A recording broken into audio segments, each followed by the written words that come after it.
रामकृष्ण हरी माऊली. परत एकदा तुमचं संतांचे पाईक या चॅनलमध्ये हार्दिक हार्दिक स्वागत. आणि आपण आज बघणार आहोत जगद्गुरु संत तुकोबारायांच्या गाथ्यातील एक अतिशय गोड अभंग. ज्या अभंगामध्ये तुकोबाराय आपल्याला जीवनातील खऱ्या सुखाविषयी सांगतायत.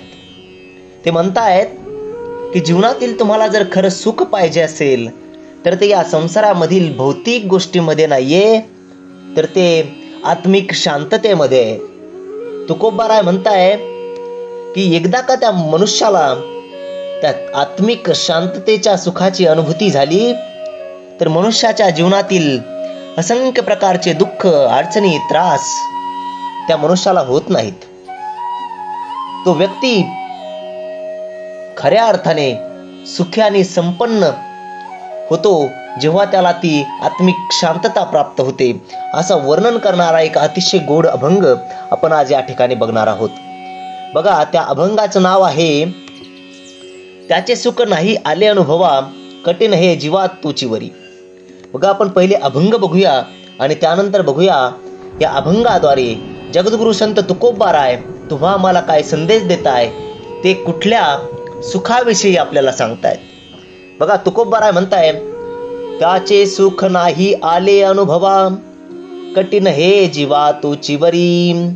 मागिलांचे दुःख लागो निधी अंगा, अंतर हे सांगा निधी पुढे. तुका म्हणे सर्व विषयी हा संपन्न, तुका म्हणे सर्व विषयी हा संपन्न, जानती महिमान श्रुती ऐसे. मागिलांचे दुःख लागो निधी अंगा, अंतर हे सांगा निधी पुढे. बघा, अतिशय गोड अभंग तुकोबारायांनी लिहिलेला आहे. आणि या अभंगामध्ये तुकोबाराय म्हणताय ज्याचे सुख नाही आले अनुभवा, कठीण हे जीवा तुची वरी.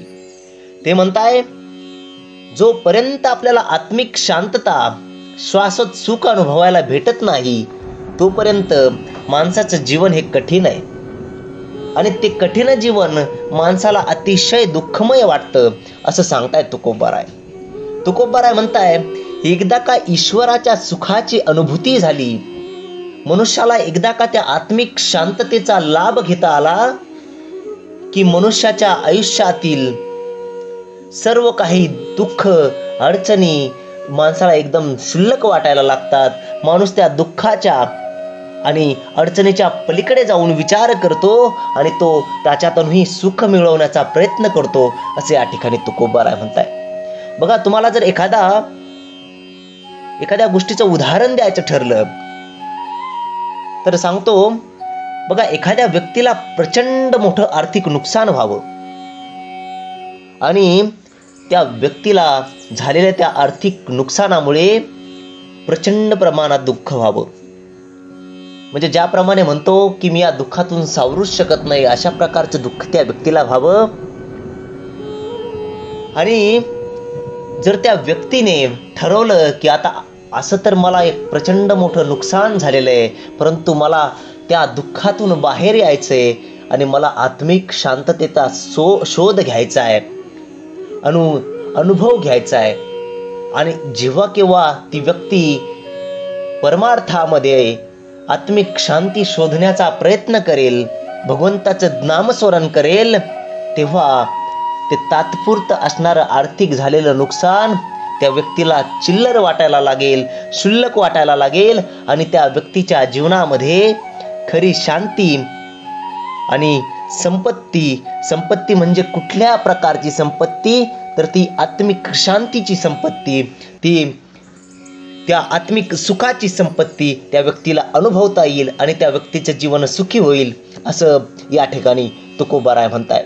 बघा, पुढे तुकोबाराय म्हणताय मागिलांचे दुःख लागो निधी अंगा, अंतर हे सांगा निधी पुढे. बघा, अतिशय गोड वर्णन केलेलं आहे.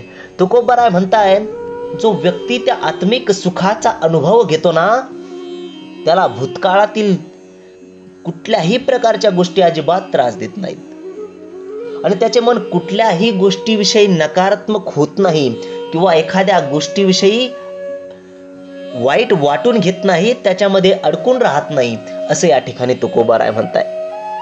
बघा, तुम्हाला उदाहरण द्यायचं ठरलं तर सांगतो. समजा एखाद्या व्यक्तीला एखाद्या मनुष्याने मागच्या काही काळामध्ये धोका दिलाय, पण जो व्यक्ती आहे ज्याला त्या व्यक्तीने धोका दिलाय तो जर शांत आणि समाधानी असेल तर त्या कटू आठवणी म्हणजे ज्या व्यक्तीने त्याला धोका दिला होता त्यावेळची ती आठवण तो व्यक्ती त्याच्या मनामध्ये न ठेवता त्या गोष्टींपासून दुर्लक्ष करत आपलं आयुष्य समाधानाने, आनंदाने आणि सुखाने जगत राहील असे या ठिकाणी तुकोबाराय म्हणताय. म्हणजे बघा, एखाद्या भूतकाळातील दुःखाला जर मनुष्याला विसरायचं असेल, जीवनामध्ये चालू घडामोडींना, दुःखमय वाटणाऱ्या जीवनाला सुखमय जर करायचं असेल तर तुकोबाराय म्हणताय तुम्हाला आत्मिक शांतीचा शोध घ्यावा लागेल. आणि त्या भूतकाळांच्या गोष्टींमध्ये अडकून न पडता तुम्ही प्रत्येक वेळी त्या भगवंताच्या नामस्मरणामध्ये, आत्मिक शांततेमध्ये, त्या साधनेमध्ये गुंतून राहिलं पाहिजे असे या ठिकाणी तुकोबाराय म्हणताय. पुढे तुकोबाराय म्हणताय, तुका म्हणे सर्व विषय हा संपन्न, जाणती महिमान श्रुती ऐसे. बघा, अतिशय गोड उदाहरण आहे. तुकोबाराय म्हणताय की खरा संपन्न व्यक्ती कोणाला म्हणायचं, हा पण प्रश्न आहे. एखाद्याकडे खूप मोठा पैसा आहे म्हणून त्याला संपन्न म्हणायचं का? तर नाही.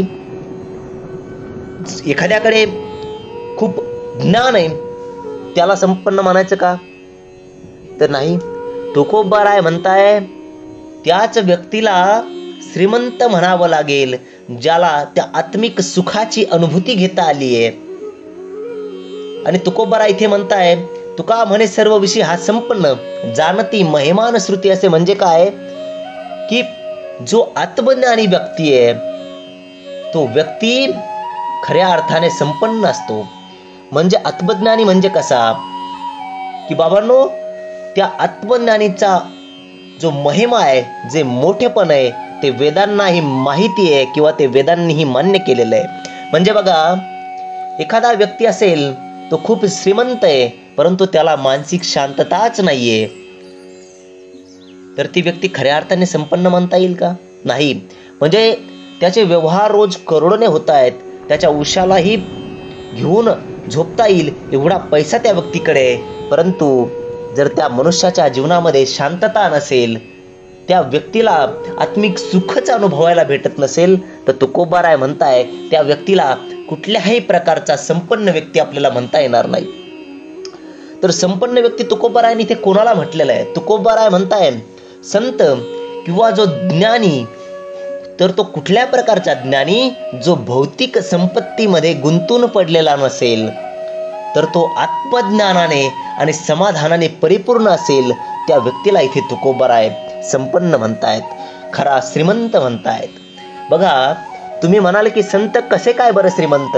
तर तुकोबाराय इथे म्हणताय संताकडे भलेही संपत्ती नसेल, संतांकडे भलेही पैसा नसेल, परंतु संतांनी केलेल्या साधनेमुळे, संतांनी केलेल्या तपश्चर्येमुळे संतांच्या मनामध्ये आत्मिक शांतता निर्माण झाली आहे. आणि आत्मिक शांततेमध्ये जेव्हा संत असतात तेव्हा संतांनी एवढा संपन्न, संतांनी एवढा वैभवी श्रीमंत माणूस कोणी आपल्याला भेटणार नाही. कारण त्यांना ते आंतरिक सुख, ज्याला आपण आत्मिक सुख, आत्मिक शांतता म्हणतो, ते अनुभवायला मिळालंय असे या ठिकाणी तुकोबाराय म्हणतायत.